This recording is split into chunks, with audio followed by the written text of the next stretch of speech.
Hi guys! This is JD Season, your tour guide for the day. Tara!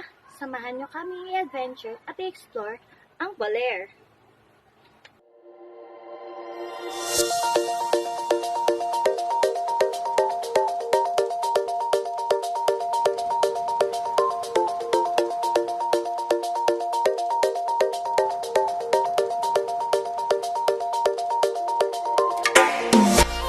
Magandang buhay, tourists!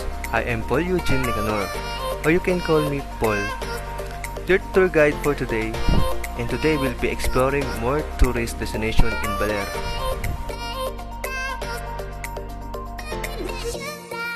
For our first destination, we will be heading to Baler Church. Baler Church is a hand-built structure during the late 1700s or during the Spanish colonial period. The block used for construction were glued together using lime and honey. Baler Church is also called San Luis Obispo de Tolosa Parish. The church is also called as the last Spanish garrison in the Philippines. It was used as a fort by 50 Spanish soldiers who were not informed that the war is over. It is named after Saint Louis, Bishop of Toulouse, who was the grandnephew of a king and a saint. Next tourist destination is Dona Aurora Quezon's house. From the name itself, is the house of former Philippine President Manuel Luis Quezon's wife. It is a beautiful two-story kubo house. The house looks like an old tradition Filipino-style home. At the back, it has an open area connecting to a small garden. For our third tourist destination, we have the Disglisis Beach. It is well known for its unusual rock formation and rich marine life structures. Fun fact: an hour of surfing lesson with an instructor costs only 400 pesos without a surfboard.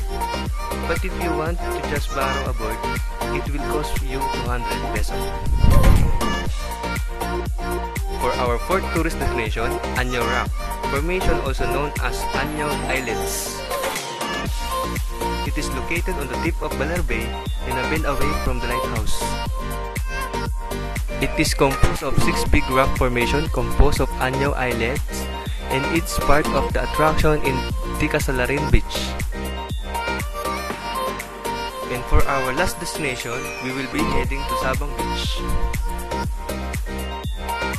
Sabang Beach is known to be Baler's most notable surfing spot. A tip from the locals is that you should not miss the sunset. It is worth the wait. The sky becomes cotton candy, pink, and bubblegum blue. I hope you enjoy and learn from this experience. If you have any questions, do not hesitate to ask me. Once again, I am Paul, your tour guide for today. Mabuhay and have a nice day. Tanawan Falls. This is a waterfall with a couple of small lagoons where people can swim in. You need to walk for around 20 to 30 minutes by foot after you reach the parking areas.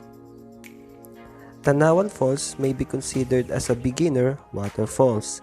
The hike required is relatively short and not too difficult. Ermita Hill.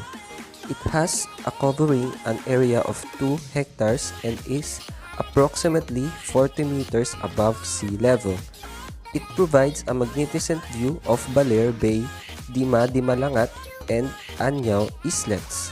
Historical and culture value, Ermita Hill plays an important part in the history of Baler. Ermita Hill is one of the highest places in Baler. There, you will be treated to a fabulous panoramic view of Baler's lengthy and pristine.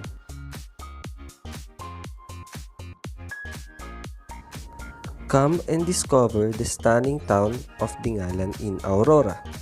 Located in the eastern part of Central Luzon, Dingalan is an ideal place to loosen up even for a short time. In case you're looking for a serene and beautiful spot to spend your time off, then this is the perfect one for you. There's nothing to regret visiting this town as it offers tons of great things to everyone.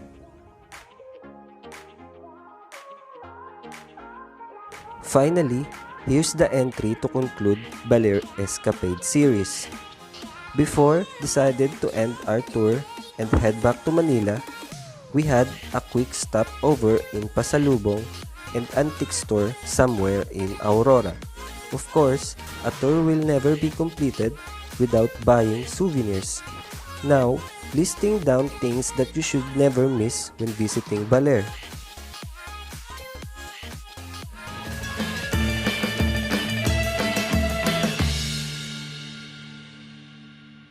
Mga pagkain sa Baler, grabe, parang sobrang nai-inlove talaga ako pagdating sa pagkain. Lalo na mahilig ako sa pagkain. Sa ibabaw pa lang, makikita na natin ang napakaraming mga sangkap nito. Sa pagtingin pa lang, makikita na natin na kung gaano kasarap ito.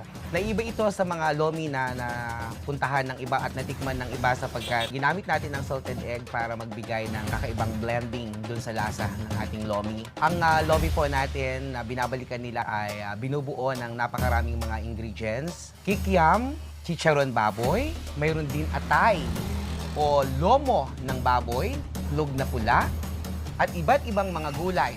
Mayroon din po tayong lumpia. Ang laman po nito ay kung ano ng lomi na ating kinakain ay siya ring nasa loob ng lumpia. Ako, dami. Ako, parang nakaka-inlove, ganun. Po si Larry Dulay, taga-Barangay Reserva po, Baler, Aurora. Ako po ang may-ari ng El Laras Comer kung saan dito po matatagpuan ang loaded lomi na binabalikan ng mga tao.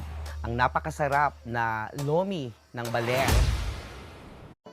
Suman de Baler. What is the Philippines without kakanin? Baler's take on the suman does the country proud. Usually made with organic black rice and coconut milk. This suman is perfect for merienda. Highly filling and wholesome, it gets even better when paired with peanut butter. Pako salad is the staple vegetable dish in Baler. It is often served as ensalada with tomato, onions, and salted egg. It is always good every time we order. Baler's ginataan is also good. Its slightly sweetness balanced with a creamy taste. Bignay wine. Recall your Baler adventure over a chilled glass of locally made wine. This fruity concoction is made from a native species of berry called bignay, characterized by a tangy, slightly sweet flavor. You'd think you're drinking juice until your head starts buzzing. Cheers! Brown rice coffee.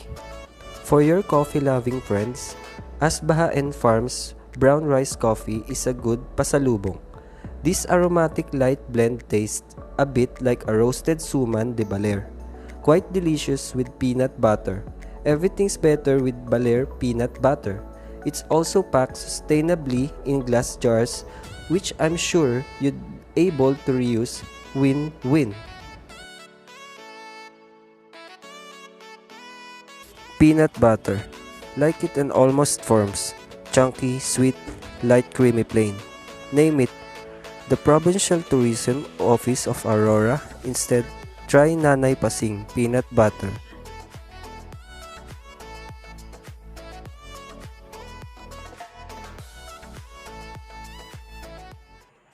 Hi everyone, this is Louis Gates Bautista, your tour guide, and this is the early history of Isla de Baler. Baler is a precious place as its treasury of memories, and a hometown becomes special because of all the fragments of happenstance history that one associates with. Baler's very existence may be traced to the exploits of early Spanish adventurers for whom the world was but a stepping stone to strange lands that awaited not simply conquest but discovery. Clearly, those early Spaniards were seduced just as much by the romance of explorations as by the glory of empire building. And it was their expeditions that gave birth to places that timelessness, such as our own Baler. Baler climate change.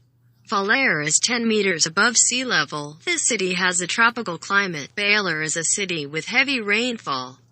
Even in the latest month there's a lots of rain. This location is classified as AF of Köpenen. Geiger. The average annual temperature in Baler is 24.1 degrees Celsius, 75.3 degrees Fahrenheit. The rainfall here is around 2,493 millimeters, 98.1 inches per year.